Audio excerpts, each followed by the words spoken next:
Alors, fidèles téléspectateurs, ne vous étonnez pas, nous ne sommes ni dans une nouvelle dimension, ni dans un rêve, nous sommes bel et bien dans la réalité, n'est-ce pas Rachel? Oui, ça tu l'as dit en tout cas, dans la réalité. C'est pour cela que nous disons bonjour à tous les téléspectateurs de Puzzle.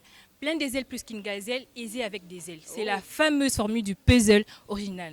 Donc nous n'allons pas déroger à la règle. Oh ouais, nous n'allons jamais déroger à cette règle. Vous savez, nous sommes tous appelés à savourer tous nos moments ici sur Terre. Parce que la vie, elle est courte. Notamment ces moments dans lesquels nous faisons énormément du bien à l'humanité, n'est-ce pas? L'humanité et encore de l'humanité. C'est les leitmotifs de cette émission que tout le monde réclame. Alors, c'est avec beaucoup de bonne humeur que nous allons lancer cette émission. C'est parti.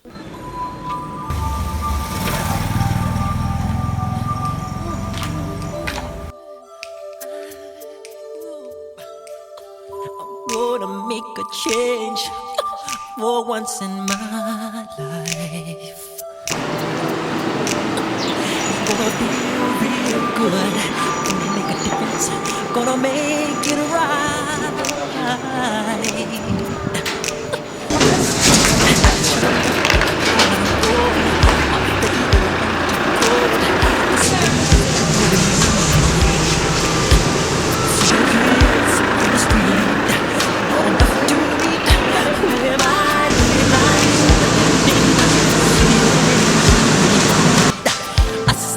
Disregard a broken bottle top and a one man soul.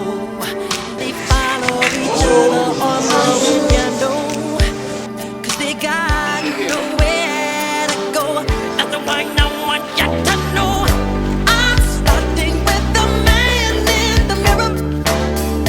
I'm asking him to change his ways. And no message could have been any clearer. If you wanna make the world a better place, take a look at yourself, then make a change. Na, na, na, na, na, na, na, na. I've been a victim of myself. Merci beaucoup d'être venu chez nous ici à l'orphelinat. Ça, c'est l'orphelinat. Je suis le responsable. C'est M. Désiré Kouzandou, qui suis-je l'initiateur de cet orphelinat. Pratiquement 14 ans existe déjà. Je suis tellement ravi d'être venu partager Modeste avec les enfants. Vous nous avez surpris. Bon, certainement, nous sommes très satisfaits d'être venus. Soyez les bienvenus. Merci. Merci beaucoup. Et un mot du président? Voilà, nous sommes aussi ravis d'être ici. Ça fait un bon bout de temps qu'on devait venir vous voir, vous et les enfants, partager un peu de temps avec eux. Mais on n'avait pas beaucoup de temps. Mais aujourd'hui, on a fait de notre mieux pour arriver ici et faire notre geste. Parce que ça fait beaucoup de temps qu'on passe dans les orphelinats. Mais nous, personnellement, on n'a jamais fait notre propre geste. Et aujourd'hui, on a voulu changer les habitudes. Hein. C'est le changement. Et voilà, on voudrait passer le plus de temps avec nos amis, parce que ce sont nos amis aussi, nos frères. Et puis partager un peu avec eux, ça nous ferait grand plaisir. Mais en tout cas, ça nous fait plaisir de venir ici. C'est avec tout le plaisir possible que nous voulons vous voir. Voilà. Et ici, je peux demander quelque chose parce que voilà, est-ce qu'on peut aussi nous entretenir avec les enfants parce que on a hâte de faire ça. Voilà. Mais c'est tout à fait normal. Les enfants sont là pour nous tous. Ils ne sont pas seulement pour moi. Moi, j'ai fait un geste d'amour, d'apostolat que j'ai tenu durant toute ma vie. Je dois aider les enfants. Je ne peux pas sauver tout le monde au même moment. Mais ceux qui sont passés chez moi, ils sont passés. Ils sont au nombre de 38 que vous voyez. Ils sont logés ici. Et à la maison, nous sommes là. On partage l'esprit d'amour. Parce qu'on sait que protéger l'enfant, c'est assurer l'avenir de l'humanité. On voit plein des enfants dans la rue. Il y a beaucoup de gens qui ont beaucoup d'argent. Mais ils ne font pas de venir au secours auprès de ces enfants. Mais Dieu est dans le pays des gens qui m'aident volontiers. Et ça arrive aussi, moi, de mon côté, pour pouvoir arriver à bien tenir la vie des enfants. C'est-à-dire l'école, à manger, l'hôpital. C'est ça, ce qui est essentiel. Et surtout, l'hygiène, la santé, ce qui est primordial aussi pour que les enfants soient un jour qu'ils deviennent capables et utiles dans la société. De raison pour laquelle je suis vraiment ravi de vous et je souhaiterais que ce que vous venez de faire, ces gestes d'amour, non seulement pour nous, vous le faites aussi pour les autres. Comme vous avez dit que vous le faites pour les autres. L'orphelinat n'est pas seulement moi, mais l'orphelinat, il y en a plusieurs et c'est beaucoup. Hein. As I turn up the collar on my favorite winter coat, this wind is blowing. I see the kids in the street with not enough to eat.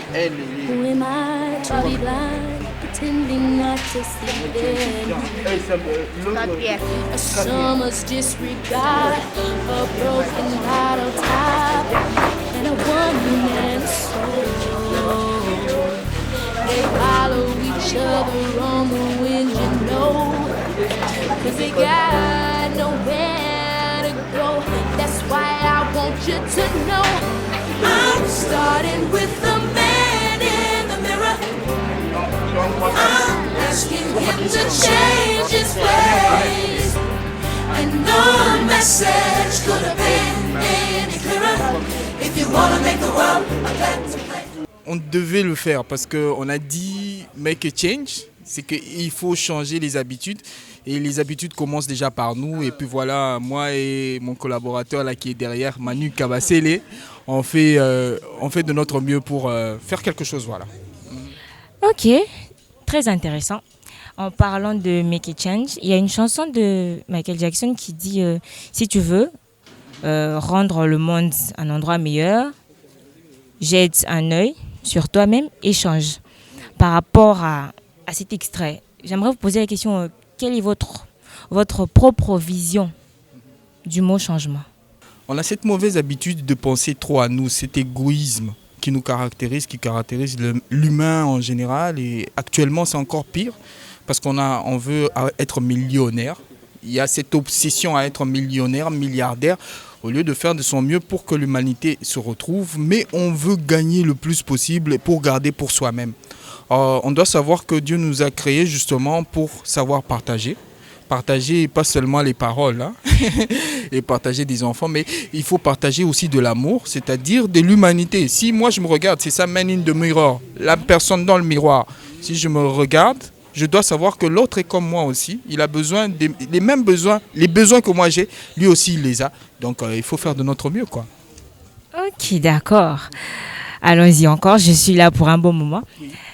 Voilà, c'est vrai, ce n'est pas la première fois que vous arriviez dans un orphelinat. Et est-ce qu'il y a des souvenirs? Quels sont ces souvenirs-là qui vous rapprochent? Oui, à ma copine ici. Okay. Ces souvenirs-là qui vous rapprochent de ces enfants. Ok. Parlons des souvenirs. Vous savez, moi j'ai cette nostalgie. J'ai vécu presque avec toutes les couches sociales possibles. J'ai été avec les pauvres, la classe moyenne, les riches, les très riches. Mais il y a un moment où j'étais vraiment dans les moments difficiles. Je ne peux pas appeler ça la pauvreté, mais c'était pendant les moments difficiles. Et pendant ces moments-là, on savourait certains moments qui étaient quand même assez spéciaux. Dans le sens où, quand on fait du thé, vous voyez un peu l'odeur du thé. Quand on était tout petit, quand j'avais leur âge, le thé c'était spécial, c'était pas donné à tout le monde. Voilà, c'était un moment privilégié. Et quand on faisait par exemple des galettes, hein, quand on faisait des beignets, c'était comme, pour nous c'est la fin du monde en fait. Tu vois un peu, c'est ces sentiments-là que ces enfants ont. C'est-à-dire qu'ils n'ont pas régulièrement les choses comme les autres les ont. Alors, ils ont envie de vivre aussi ces moments-là. Tu vois, ces moments-là de bonheur. Ouais. Mais on ne leur donne pas ça assez. Moi, je trouve qu'ils n'en ont pas assez. Et on doit faire de notre mieux pour qu'ils puissent en avoir, quoi. Quelle est votre motivation? Qu'est-ce qui vous pousse à continuer de travailler ici pendant ces longues années? Vous savez que l'homme est né pour vaincre et non pas pour échouer. Chacun dans sa vie a sa réflexion. J'ai pensé un jour, si je serais grand, comment je pouvais amener une aide aux enfants qui sont vulnérables, abandonnés. C'est ça qui me tenait de bien vouloir faire ce travail qui est modeste pour moi. Donc un travail d'apostolat pour arriver à mener l'amour sincère. Penses-tu que nous sommes trop indifférents ou sommes-nous dans une société de on s'en fout par rapport à la misère ou à la souffrance qui sévit autour de nous? Déjà, tu dois savoir que l'indifférence est le pire ennemi de l'humanité, puisque l'indifférence te couvre les yeux, te bande les yeux, j'allais dire, pour ne pas voir tous ces enfants dans les orphelinats qui sont en train de manquer du pain et consorts. Parce que tu lis la Bible, hein, tu connais au moins l'histoire du bon samaritain. En fait, ses pères fermaient les yeux par rapport à la souffrance qu'il était en train d'endurer. Tandis que celui qui venait de loin avait fait preuve d'amour pour lui tendre la main. En fait, l'indifférence, c'est pire que la haine. Parce que quand tu es une personne, tu sais au moins dans ta tête que la personne existe. Mais quand tu es indifférent, pour toi, la personne n'existe pas. Pour toi, ces orphelins dans les orphelinats n'existent pas. Pour toi, tu ne peux pas aider parce que tu ne sais pas les voir. Donc, l'indifférence, je pense que c'est les pires des mots que je n'ai jamais... que j'ai toujours détesté. Dans la chanson L'homme dans les miroirs, il est dit « Tu devrais faire vite pendant que tu as le temps. Parce que lorsque tu refermes ton cœur, tu refermes également ton esprit. » Qu'est-ce que tu entends par là, personnellement? Personnellement, j'ai aussi une fois écouté la chanson. Pour moi, Michael a dit tout. Parce que quand tu renfermes ton esprit, ton cœur, tu renfermes aussi ton esprit. Donc ce qui revient à dire, il faut faire le contraire. Il faut ouvrir ton cœur pour ouvrir ton esprit. Quand tu ouvres ton cœur, tu aides les personnes démunies, tu aides les orphelins, tu aides les veuves, tu aides tout le monde, les pauvres et tout. Donc il ne faut pas renfermer son cœur pour renfermer son esprit. Donc c'est ça. Ok.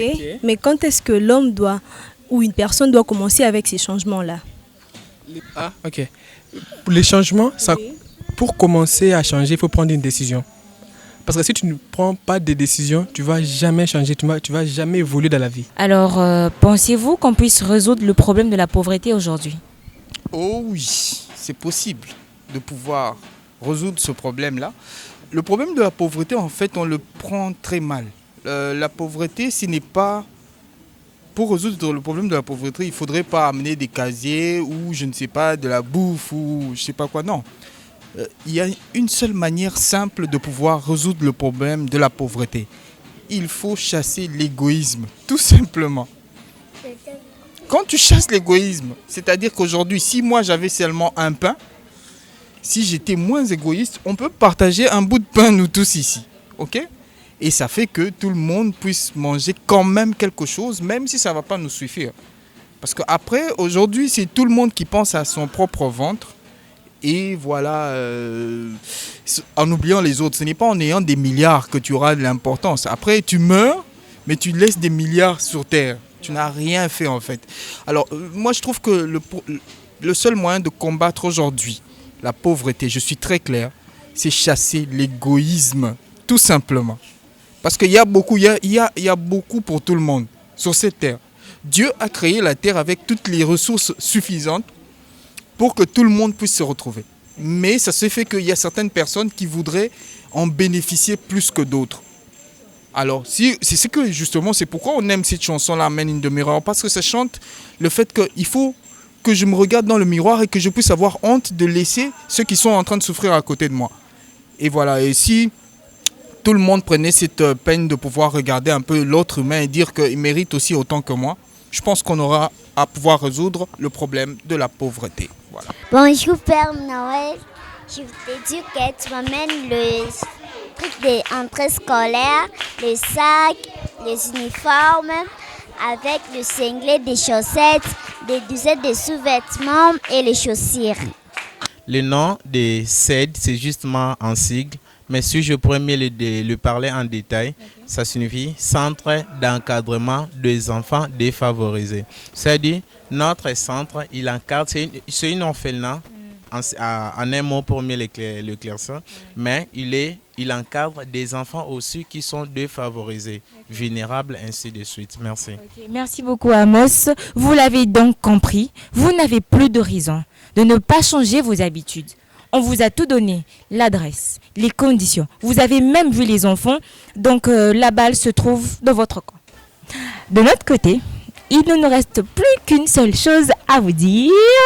0 abandon, parce qu'il ne faut abandonner personne. Ciao, ciao. Oh.